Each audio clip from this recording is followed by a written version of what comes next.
Ce projet d'exposition, il est né de l'exploration d'objets. J'en ai mis après. Voilà, d'un objet. Enfin, il peut rentrer dans notre problématique parce que c'était loin d'être une évidence.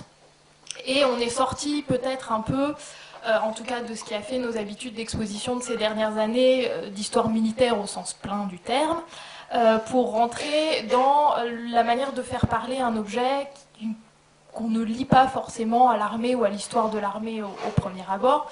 Donc on a choisi ces fameux mouchoirs, qui sont en fait des documents imprimés sur tissu, qui ont circulé dans la société assez largement au XIXe et au tout début du XXe siècle, et qui portent toutes sortes de sens et ont véhiculé toutes sortes de thématiques, mais notamment sont des documents qui nous donnent des informations sur l'armée et la manière dont l'armée est perçue et représentée à cette époque, et ont également circulé à l'intérieur de l'armée, puisque sous la forme des fameux mouchoirs d'instruction, qui sont en fait des images pédagogiques. Voilà. Parce que je crie. Donc, petit document pédagogique à l'usage des soldats dans les casernes de la Troisième République. On était déjà sur des ambiguïtés parce qu'on a la définition, donc qui faisait partie un peu de la section introductive de l'exposition, montre bien que le mouchoir est supposé attribuer plutôt aux femmes avec cette définition de furetière. Les dames se servent souvent de leur mouchoir de poche pour le mettre sur leur cou. Bon, en plus, c'est un objet dont le nom présuppose un usage qui n'est en définitive pas celui qui semble attesté par les pratiques. Celui-ci qui est donc destiné aux guerriers et qui explique bien comment il faut qu'il plie ses caleçons et installe sa petite trousse de couture pour l'inspection, ce qui n'est pas forcément l'approche dans laquelle on est toujours non plus et qui peut surprendre éventuellement notre public. Voilà, et puis ça, on va passer plus vite. Également des images comme celle-ci, un peu de commentaires sur les soldats, leur présence, leur manière d'être. Celui-là est intitulé Les Maraudeurs. On a des images beaucoup plus héroïques aussi, ou beaucoup plus flatteuses, comme ce tableau de Jean Béraud du musée Carnavalet, qui est souvent mobilisé pour parler de cette époque-là. Et puis, alors, moi, ce que j'ai choisi de faire, c'est de prendre trois anecdotes ou trois points qui sont arrivés pendant cette exposition, sa conception et sa vie. Alors, le premier, c'est qu'un des thèmes qu'on a pu montrer, sans forcément appuyer extrêmement précisément dessus, parce que ce n'était pas notre objet, mais c'est quand même cette idée de relation homme-femme à cette époque, qu'on appelle souvent la belle époque dans le grand public, sans mesurer forcément tout ce que ça veut dire.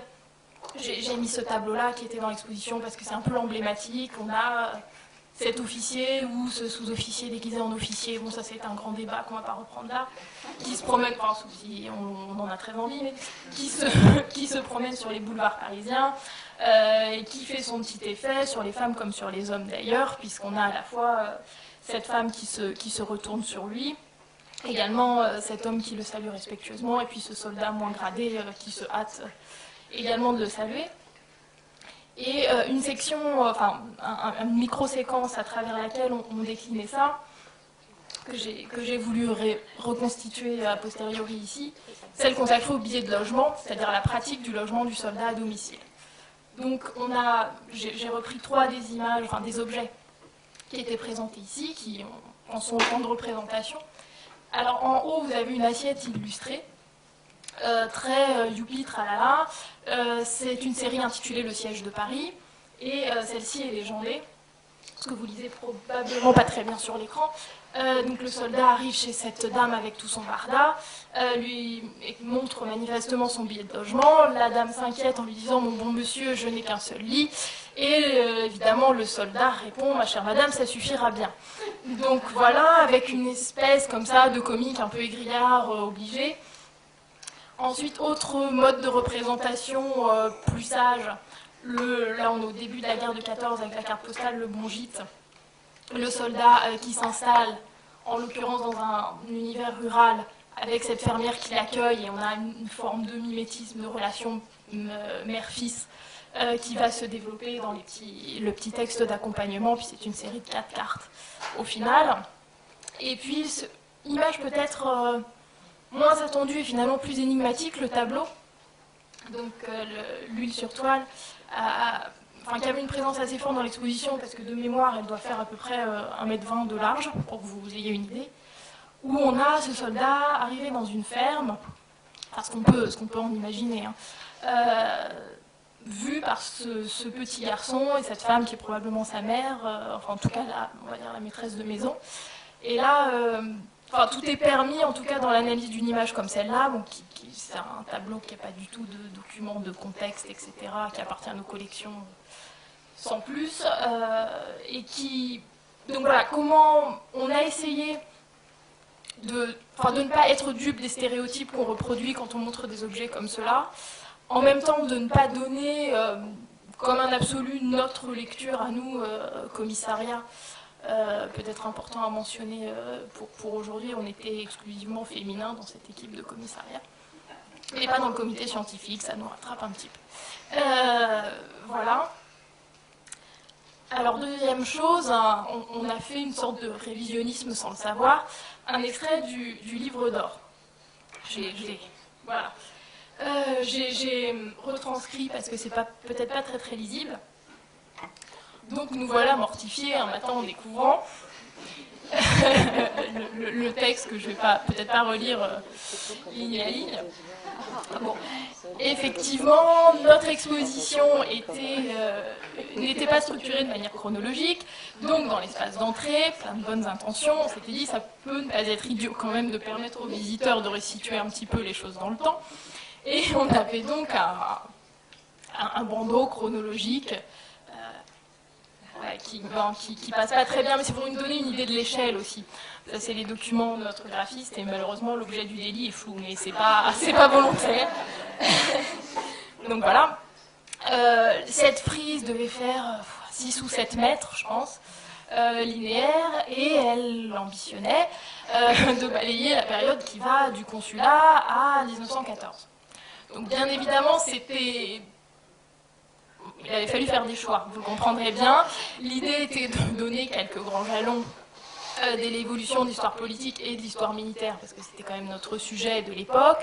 Quelques faits marquants, éventuellement, que le visiteur, un peu grand public, si tant est que ça ait un sens, mais bon, peut avoir dans l'esprit et lui permettre de le resituer par rapport à d'autres un peu plus obscurs, éventuellement, ça nous semblait important.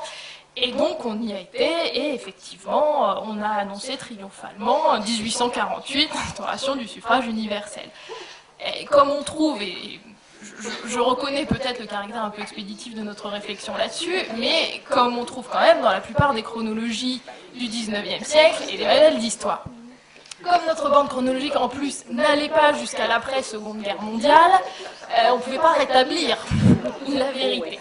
Donc, le procès d'intention sur la volonté de désinformer me paraît quand même un peu hâtif, puisque c'est probablement pire, on a agi au niveau inconscient, tous autant qu'on était.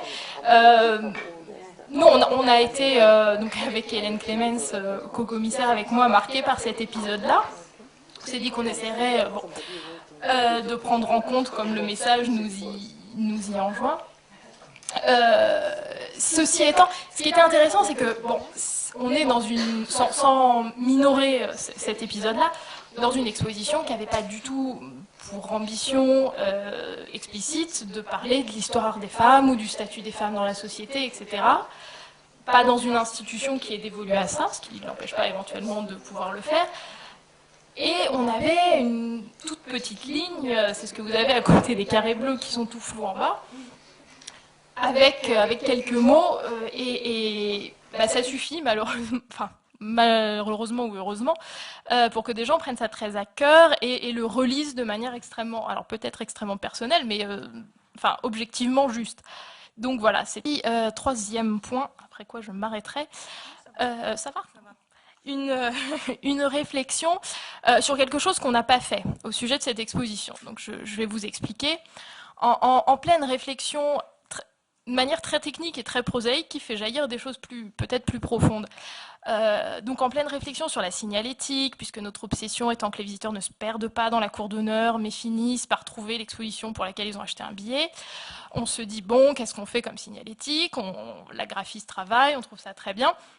Et puis on se dit, avec plusieurs intervenants de l'établissement, ce qui pourrait être pas mal, amusant éventuellement, c'est l'idée un peu de mettre à l'échelle des silhouettes qu'on verra dans l'exposition, éventuellement d'évider les visages et de les mettre à disposition du public.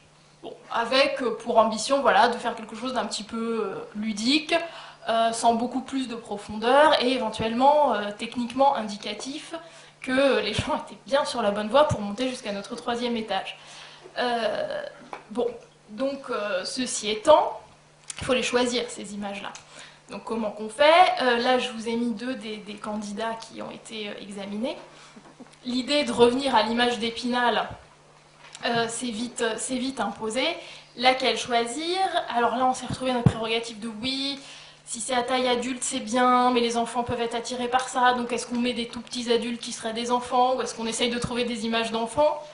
Soit, et puis, alors si on met un soldat, il faudra aussi trouver une dame, une femme, pour que maman qui visite l'exposition puisse aussi être là. Et puis il faudra aussi des enfants. Alors si on met des enfants, enfin un petit garçon, mais il faut aussi une petite fille. Et là, au bout d'un moment, pour le coup, je crois on rattrape peut-être notre légèreté de la frise chronologique.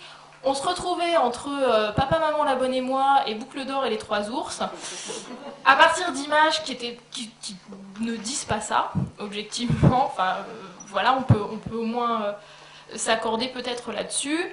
À se retrouver à envisager de proposer à ces dames de s'identifier à des cantinières, sans un seul instant expliciter ce que c'était, ce que pouvait être cette image par rapport à une réalité, etc. Avec les enfants, c'était pratiquement pire parce que les images qu'on avait, c'était l'histoire des bataillons scolaires, bon, sur lequel je vais pas trop développer. Voilà. Avec en plus la seule image de fille associée, de petite fille associée, c'est la petite voisine qui regarde de manière très intéressée son jeune voisin qui, ayant revêti l'uniforme, devient immédiatement séduisant. Bon, et donc la réflexion s'est arrêtée là, donc c'est peut-être un dispositif qu'on peut mettre en place sur certains sujets, mais nous on n'a pas réussi à le trouver pertinent, et finalement avec quelque chose de très très anodin qu'on imaginait être à peine plus qu'un panneau indicatif, on se retrouvait à donner une vision complètement biaisée des objets, des images, voire des idées dont il était question de parler. Voilà. Merci beaucoup.